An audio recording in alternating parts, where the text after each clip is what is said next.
Pero pag nagsiset ba kayo ng mga gala, pag kunyari nagdodota, sinong hindi nakaka-reply agad? Siya po. Siya po talaga. May problema si Dale sa pag-reply? Bakit? Bakit? Yes po. Masyado po nagiging focused minsan po sa, for example, sa ginagawa ko po sa isang bagay po. Parang tipong ayoko po ng distractions po, kaya hindi po ako nagre-reply po most of the time. Oh, so ikaw ba yung tipo ng tao na hindi masyadong magaling or mahilig magbigay ng updates? Pag may ginagawa na po ako, parang gusto ko lang po tapusin agad yung ginagawa po na yun. Bago po ako mag-reply, bago po magbigay po ng updates po. Parang ganun. Pero Dale, may tanong ako. Doon ba sa meron kang relasyon noon, naging problema ba yung Dota doon sa inyong pagsasama? Yes po, sir. Ay, Ay! talaga? Paano? Ano nangyari? Paano? Bakit? Kasi may times po noon na parang sobrang nag-grind po talaga ako Kasi may leaderboards po kasi tinatawag po dun sa Dota po. Tas Kumikita ka ba dyan sa pagdodota? Hindi. Before po. Meron din. Opo. Tapos parang may leaderboards po kasi doon, kumbaga yung mga top players lang po talaga. Oo, Mga parang may tournament, ganyan. mga nakapasok po. Tapos parang kailangan ko po parang mag-grind po, maglaro ng, siguro pinakamahaba ko na po siguro nalaro is 14 hours po sa isang... Straight? Straight? Grabe yung 14 hours. Tapos, ilang oras na kayo magkasama ni girlfriend that time? Hindi ko po siya kasama, nagte-text lang po siya sa akin. So hindi ka nakaka-reply agad? Ganon? Opo, pag ganun po. Oh, pag naku. kunyari po magkakain lang, pag-break lang po, parang ganun lang po makaka-reply po.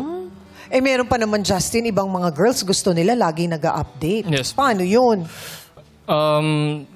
Red flag na po talaga yun eh. Pero, Grabe ka naman, best Diretso friend yun, mo. Justin. Grabe ka naman sa kanya. Talaga sinabi mo. Parang red nilaglag flag mo, yun. tinapakan mo Natawa pa. yung madlang people. po, Ang nagbago sakit naman. mo na!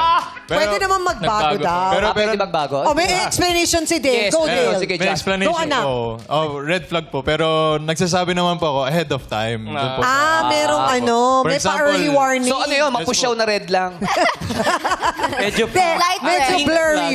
Blurry na red. Or tayo light? Oo, tayo late. Yung ano muna, kumbaga Dale, sasabihin mo na kung magsisimula yung araw mo, o mamaya maglalaro ako, so baka hindi kita ma-message. Ayun. Opo, Ganon. parang ganun po. May ganun naman pala. May early warning naman pala, Bo. Yes, pala. Early warning. Gusto mo yun? Early warning. Ano naman ang mga pinapayo sa'yo ni Justin as a friend? Kasi sabi niya, red flag daw yun di ba? Grabe ka, Justin.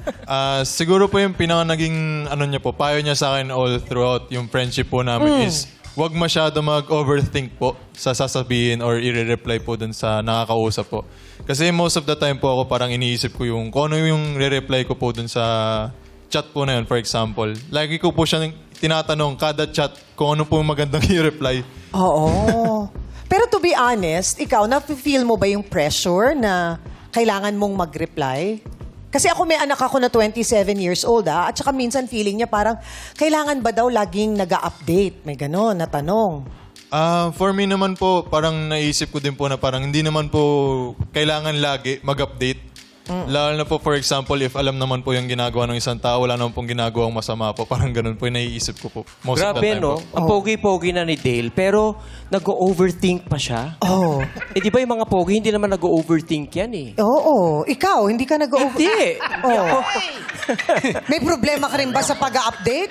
Ay, ako? Oo, dati. Di ba, bago makarating yung Siyang kalapati, amin ng ang panahon tagal. natin, wala pang gano'n. Kaya nga, kalapati nga yung mag-update. Grabe yung kalapati.